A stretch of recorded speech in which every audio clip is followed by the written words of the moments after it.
The Magna Carta of Great Britain stated that the charging or collecting of interest carried the death penalty.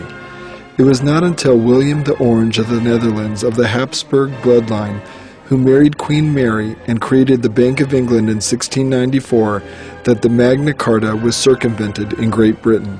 Central banks owned by the Habsburgs had already been spawned in other countries, like the Bank of Amsterdam in 1609 in the Netherlands, the Bank of Hamburg in 1619 in Germany, and the Bank of Sweden, formed in 1661. These Habsburg banks were enriched by the fiat principle of lending money which existed on paper, only minimally backed by gold.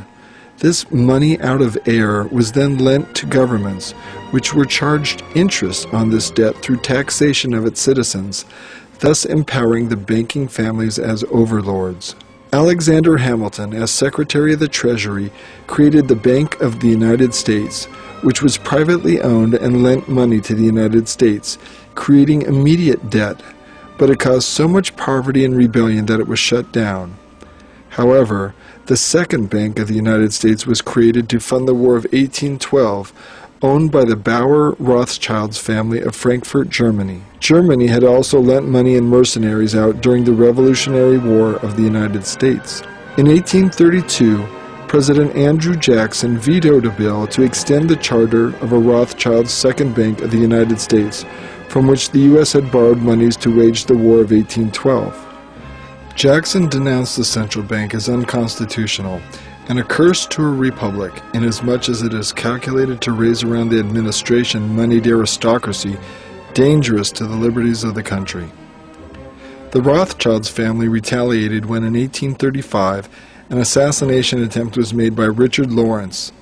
The attempt failed, and Jackson successfully pulled the United States funds out of the Second Bank. Jacob Rothschild's puppets in the Senate censured Jackson, but the censure was annulled in 1837, and by the time Andrew Jackson had left office, he had completely eliminated the entire national debt. A stepping stone to European banking control of the U.S. came with the National Banking Act of 1863 during the Lincoln administration, but it was oil profits that catapulted their cartel into the stratosphere of power. When the Spindletop oil field discovery was stolen from Higgins by Lucas and Andrew Mellon's bank, Gulf Oil was born, further enriching the banking and oil cartel.